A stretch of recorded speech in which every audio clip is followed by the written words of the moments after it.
Break के बाद एक बार फिर से रुक करेंगे यूपी बुलेटिन की ओर, जिसमें बात होगी बदायूं की, जहां वजीरगंज में दिव्यांग आश्रम में दिव्यांग बेसहारा बच्चों को राखी बांधकर रक्षाबंधन का त्योहार मनाया गया।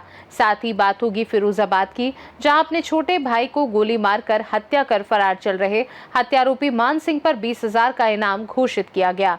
ऐसी तमाम खबरों पर विस्तार से होगी चर्चा। बदायूं के वजीरगंज में दिव्यांग आश्रम में दिव्यांग बेसहारा बच्चों को राखी बांधकर रक्षाबंधन का त्योहार मनाया गया। पूजा तिवारी ने कहा कि मुझे बेहद खुशी है कि प्रथम बार मुझे आश्रम में राखी बांधने का अवसर मिला और जो मुझे भाइयों का प्यार मिला उसकी तुलना किसी से नहीं कर सकती। मैं हर वर्ष इसी तरह अपने दिव्यांग भाइयों को राखी बांधती रहूंगी।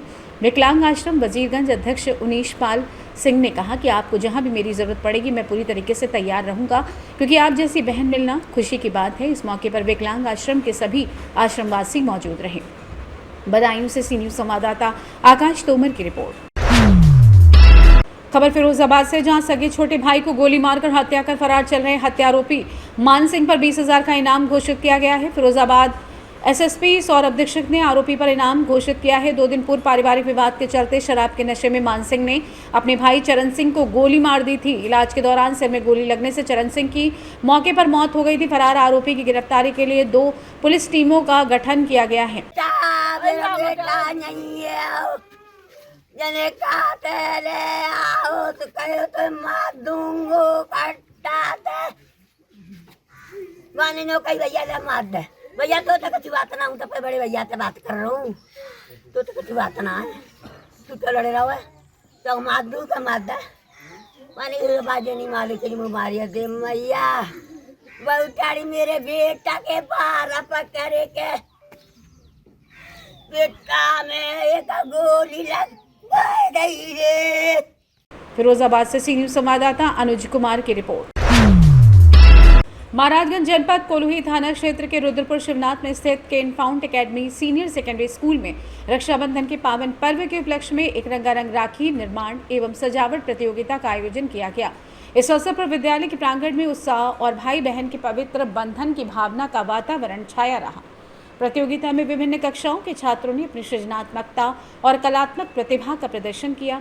निर्णायक मंडल ने सृजनात्मकता, स्वच्छता और विषय की प्रस्तुति के आधार पर विजेताओं का चयन किया। कार्यक्रम में विद्यालय की प्रधानाचार्य प्रिया पीएन विद्यार्थियों को रक्षाबंधन के सांस्कृतिक और नैतिक महत्व के बारे में बताया। महाराजगंज से सी न्यूज़ संवाददाता अंगद शर्मा की रिपोर्ट। खबर रायबरेली से, जहां बछड़ावा ब्लॉक के अंतर्गत छोटकावा खेड़ा में भारतीय जन कल्याण सेवा समिति के द्वारा विगत वर्षों की तरह इस वर्ष भी रक्षाबंधन के अवसर पर निःशुल्क साधन महिलाओं और बच्चों के लिए चलाया गया, जिससे भारी तादाद में महिलाएं और बच्चे निःशुल्क के साधन का लाभ उठा सकें। इस दौरान भारतीय जन कल्याण सेवा समिति पदाधिकारी भाई देशराज यादव, अंकित यादव, अवसान, राम अवतार, जय सिंह व बड़ी संख्या में लोग उपस्थित रहे। साधनों को हरी झंडी दिखाकर रवाना किया गया।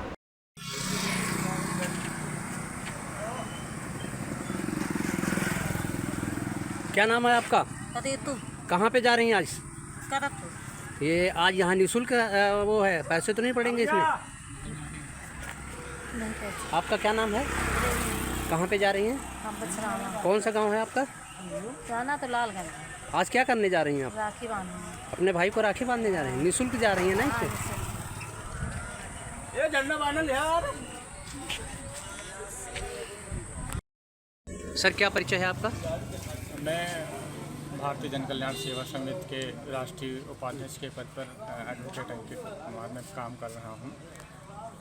भारतीय जन कल्याण सेवा समिति द्वारा रक्षाबंधन के शुभ अवसर पर केवल महिलाओं के लिए निःशुल्क सेवा चलाई जा रही है। कब से चलाई जा रही है? ये पिछले कई वर्षों से लगातार हम लोग जो है निःशुल्क सेवा कर रहे हैं, जिससे महिलाओं के जो जिनके घर पे उनके भाई और उनके पति नहीं हैं, रोजी रोटी के सिलसिले में बाहर गए हैं, तो कम से कम हम लोग उनका सहारा बनते हैं, उनको उनके गंतव्य स्थान तक पहुँचाते हैं। इसका क्या आगे तक क्या उद्देश्य रहेगा? हमें प्रतिवर्ष हम लोग जितनी ज़्यादा से ज़्यादा संख्या में मदद करने का प्रयास करेंगे। फिलहाल इस वर्ष हमने 20 गाड़ियाँ चलाने का जो है हम लोग कार्य कर रहे हैं और दिन प्रतिदिन हर वर्ष जो है ये संख्या बढ़ेगी। एक कहावत कही है कि बहना ने भाई की कलाई में प्यार बांधा है। तो आप बहनों के लिए क्या संदेश देना बहनों चाहेंगे? के लिए यही संदेश देना चाहते हैं कि अपने भाई और बहन के बीच में जो है ऐसे ही प्रेम बनाए रखें और एक दूसरे की रक्षा करते रहें। ये कितने वाहन कम से कम निःशुल्क चलाए गए हैं आपके यहाँ? 20 वाहन। 20 वाहन में ऑटो कितने हैं और बड़ी गाड़ियाँ कितनी? इसमें जो है 16 ऑटो हैं और 4 जो है बड़ी गाड़ियाँ हैं। धन्यवाद। रायबरेली से सी न्यूज़ संवाददाता देवराज की रिपोर्ट।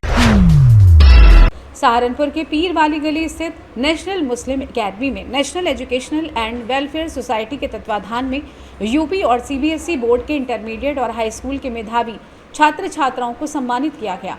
मेधावी छात्र छात्राओं को संस्था के द्वारा स्मृति चिन्ह और मेडल भेंट किए गए। इनमें कक्षा 10 और 12 से छात्रा अलीमा, मलिहा, मुस्कान, नबिया, साहिबा, नूर, जेबा, मोहम्मद उवैस, अब्दुल समद, अली रजा, लाइबा नूर, रमशा, जैद सिद्दीकी, उमरा जबी, जिक्रिया अंसारी समेत कई छात्र छात्राओं को स्मृति चिन्ह और मेडल देकर सम्मानित किया गया। इस दौरान कार्यक्रम को संबोधित करते हुए संस्था के प्रेसिडेंट अजद खान ने कहा कि प्रत्येक वर्ष हमारी संस्था national educational and welfare society द्वारा हाई स्कूल और इंटरमीडिएट की परीक्षा में उच्च अंक प्राप्त करने वाले छात्रों को संस्था के द्वारा सम्मानित किया जाता है। मेरा नाम अजद खान है और मैं national educational and welfare society में एज ए प्रेसिडेंट काम कर रहा हूँ।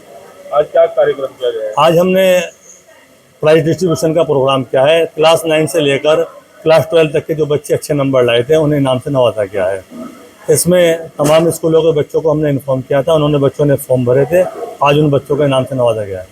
किस तरह आपने फॉर्म फिल कराए, कैसे चयनित किया बच्चों को? हमने बच्चों से कहा था कि जिन बच्चों के 70% नंबर हैं वो बच्चे फॉर्म भरें। लगातार हम स्कूलों में कॉलेजों से हमने संपर्क करा और बच्चों को हमने लिंक भेजा और बच्चों ने फॉर्म भरे। आज उसी का प्रोग्राम था। उनके भविष्य के लिए उन्हें क्या आगे की बच्चों को हम मोटिवेट कर रहे हैं और लगातार हम मोटिवेट करते रहते हैं। हमारे 80% वर्क एजुकेशन पे ही होते हैं और आज भी ये जो प्रोग्राम है ये उसी की एक कड़ी थी जिससे कि बच्चे बेहतर बन सकें। क्या अपील करेंगे? मैं ये अपील करूँगा कि जैसे आज माशरे के अंदर सोशल मीडिया का ज़्यादा इस्तेमाल हो रहा है, हम ये ध्यान नहीं रखते कि हमारे बच्चे कहाँ जा रहे हैं। माँ बाप की जिम्मेदारी है कि आप बच्चों को है ना समझाएं और बच्चों पर नज़र रखें कि बच्चे क्या कर रहे हैं। बच्चे मोबाइल का इस्तेमाल कैसे कर रहे हैं। मोबाइल ने सबसे ज़्यादा परेशानी बना रखी है आज के दौर में। सहारनपुर से सी न्यूज़ संवाददाता शाकिर राजपूत की रिपोर्ट। सुल्तानपुर में रक्षाबंधन पर्व पर नगर पंचायत दोस्तपुर के ब्लॉक चौराहे पर मिठाइयों और राखियों की दुकानों से गुलजार रहे। लोग राखी खरीदने के लिए उत्साह के साथ पहुंच रहे थे, लेकिन चौराहे से सटे मार्ग पर पानी भरने और गहरे गड्ढों ने लोगों को राह मुश्किल कर दी। ये वही मार्ग है जहां नगर पंचायत, ब्लॉक कार्यालय, ब्लॉक प्रमुख और पार्षद का आवास स्थित है। इस रास्ते से जिले के बड़े बड़े अधिकारी, विधायक और मंत्री नियमित रूप से गुजरते हैं, लेकिन सड़क की इस बदहाली पर किसी का ध्यान नहीं जा रहा। लोगों का आरोप है कि ये क्षेत्र पीडब्ल्यूडी की लापरवाही का बड़ा उदाहरण बन चुका है और किसी भी समय गंभीर दुर्घटना हो सकती है। सुल्तानपुर से सी न्यूज़ संवाददाता दिनेश सिंह अग्निवंशी की रिपोर्ट। एटा के थाना अभागढ़ क्षेत्र के गांव चिरथुरा अस्पताल के पास एक दर्दनाक सड़क हादसा हो गया। शनिवार सुबह 6 बजे के करीब एक अज्ञात वाहन ने टैक्सी कार को टक्कर मार दी, जिससे कार चालक अजय और सहवीर की मौके पर ही मौत हो गई।